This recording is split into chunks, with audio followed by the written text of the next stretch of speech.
Assalamualaikum warahmatullahi wabarakatuh. Sekarang saya akan membahas tentang perundang-undangan kesehatan. Perundang-undangan kesehatan ini yang akan saya bahas yaitu tentang arti dari undang-undang. Arti dari undang-undang adalah suatu ketentuan yang berisikan perintah atau larangan yang dibuat oleh badan negara atau pemerintah dan harus ditaati. Kalau dilanggar akan dikenakan sanksi hukum. Itu yang disebut dengan undang-undang. Kemarin ada ya di soal latihan, itu banyak yang salah di situ. Nah, itu jawabannya. Yang benar adalah undang-undang. Jadi nanti kalau ulangan harian saya keluarkan soal itu, jangan ada yang salah lagi ya. Kemudian di materi juga ada istilah-istilah yang ada dalam Undang-Undang Nomor 36 Tahun 2009. Antara lain kesehatan, sumber daya di bidang kesehatan, perbekalan kesehatan, seperti itu ya. Apa kalian sudah mengerti? Sudah mengerti atau belum? Kalau belum, ini saya jelaskan yang tidak ada di materi yang kemarin. Ini tambahan dari saya ya. Jadi, saya akan menambahi informasi tentang sediaan farmasi. Jadi kalian kan sudah masuk ke SMK farmasi. Nah, harus tahu apa itu arti sediaan farmasi. Sediaan farmasi itu adalah obat, bahan obat, obat tradisional, dan kosmetika. Nah, bentuk-bentuknya sediaan itu apa sih? Sediaan itu bentuk-bentuk obat itu seperti apa? Nah, itu bahasa umumnya, bentuk obat itu seperti apa sih? Tuh. Kalau orang farmasi bilangnya sediaan gitu. Ini saya ambil menurut Farmakope edisi 4. Macam-macam sediaan umum adalah sebagai berikut. Di sini ada 19 macam. 20 macam. 20 macam ini bisa kalian catat ya. Ini memang tidak saya ketikkan. Saya pakai pesan suara karena kalau diketik nanti tidak dibaca. Ini sediaan ini ada banyak, jadi pelan-pelan aja ya. Waktunya agak lama jadinya.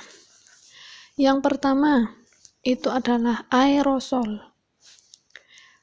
Aerosol itu apa? Aerosol itu adalah sediaan yang dikemas di bawah tekanan dan mengandung zat aktif terapeutik yang dilepas pada saat sistem katup yang sesuai ditekan. Ini bisa untuk pemakaian topikal. Pemakaian topikal itu apa? Pemakaian topikal itu pemakaian setempat pada tempat tertentu. Dan juga bisa untuk pemakaian lokal pada hidung. Pemakaian topikalnya ini bisa pada kulit ya. Kemudian contohnya apa? Contohnya itu obat asma. Mungkin ada yang tahu obat asma yang dihirup. Nah, itu contohnya aerosol. Kemudian kalau ingin tahu aerosol yang bukan dipakai di tubuh, itu seperti semprotan baygon, heat. Nah, itu aerosol. Jadi kalau ditekan, itu dia keluar obatnya. Macamnya ini ada 3. Aerosol nasal. Aerosol nasal ini dipakai lokal pada hidung. Kemudian aerosol lingual. Lingual pada mulut. Dan aerosol inhalasi. Itu paru-paru, untuk paru-paru. sudah ini ya, sediaan yang pertama adalah aerosol. Bentuk obat yang pertama. Nah, kasarannya bentuk obat macam-macamnya. Sediaan kita bilangnya sediaan ya, mulai sekarang kita bilangnya sediaan. Yang kedua adalah kapsul. Kapsul yaitu sediaan padat yang terdiri dari obat dalam cangkang keras ataupun lunak yang dapat larut. Digunakan untuk pemakaian oral. Nah, pemakaian oral itu apa? Pemakaian oral itu pemakaian yang lewat mulut. Lewat mulut dan dicerna dalam sistem pencernaan gitu. Yang kapsul ini kalau kalian kemarin buat tugas praktikum, di situ kan ada jenis sediaannya apa? Jenis sediaannya kapsul. Kalau kalian pernah tahu, di situ kapsul itu bisa dibuka. Nanti itu cangkang kapsul itu bisa dibuka, itu ada isinya. Kemudian ada kapsul lunak. Kapsul lunak seperti apa? Seperti contohnya itu kapsul lunak itu minyak ikan. Kalian kalau tahu minyak ikan, nah itu kapsul lunak. Kemudian yang ketiga adalah tablet. Tablet ini sediaan padat yang mengandung obat. Tablet sudah sering ya, kalian sudah tahu pastinya. Kemudian terus ada kaplet. Kaplet itu termasuk dalam tablet.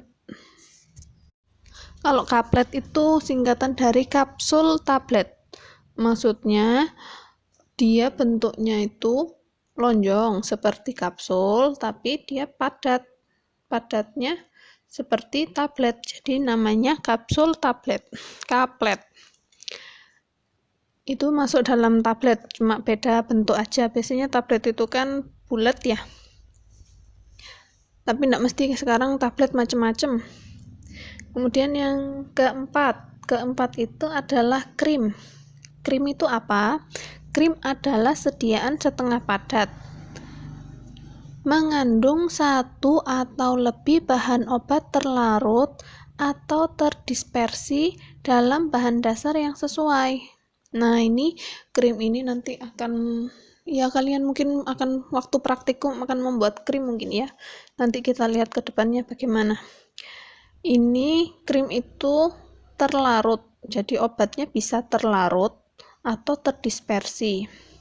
Terdispersi itu dia nggak larut tapi dia bisa menyatu gitu. Kemudian yang kelima adalah emulsi. Krim contohnya Calpanax krim. Nah, itu krim ya. Krim apa sih? Krim kosmetik yang pokoknya yang biasanya kalian pakai itu yang lebih banyak airnya, itu dia disebut krim. Kemudian yang kelima, emulsi. Emulsi adalah sistem dua fase yang salah satu cairannya terdispersi dalam cairan lain dalam bentuk tetesan kecil. Nah, kalau emulsi ini seperti kurkuma emulsion. Nah, itu emulsi dia. Dia ada minyaknya, minyak dan air. Jadi harus memakai, kalau dalam praktikum harus pakai emulgator atau bahan pencampur. Jadi minyak sama air itu dijadikan satu oleh emulgator itu. Nanti kita coba buat ya kalau praktikum. Kemudian yang keenam adalah ekstrak. Ekstrak ini adalah sediaan pekat yang diperoleh dengan mengekstraksi zat aktif dari Simplicia nabati atau Simplicia hewani menggunakan pelarut yang sesuai.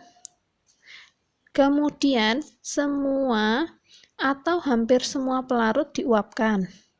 Dan massa atau serbuk yang tersisa diperlakukan sedemikian rupa sehingga memenuhi syarat baku yang ditetapkan. Contohnya ekstrak, nanti kalian akan ketemu ekstrak beladon. Nah, itu dari dari Simplicia Belladonna Herba kalau nggak salah, lupa saya itu. Nanti itu farmakognosi ya itu ya. Nanti kalian pelajari lagi. Kemudian yang ketujuh, gel atau jelly adalah sistem semi padat terdiri dari suspensi yang dibuat dari partikel anorganik yang kecil atau molekul organik yang besar terpenetrasi oleh suatu cairan. Contohnya itu Gatsby. Kalian tahu Gatsby yang warnanya warna-warni? Biasanya cowok itu pakai Gatsby yang apa ya warnanya saya lupa, pokoknya bentuknya gel lah, jelly gitu. Itu yang bening, jelly itu kebanyakan bening.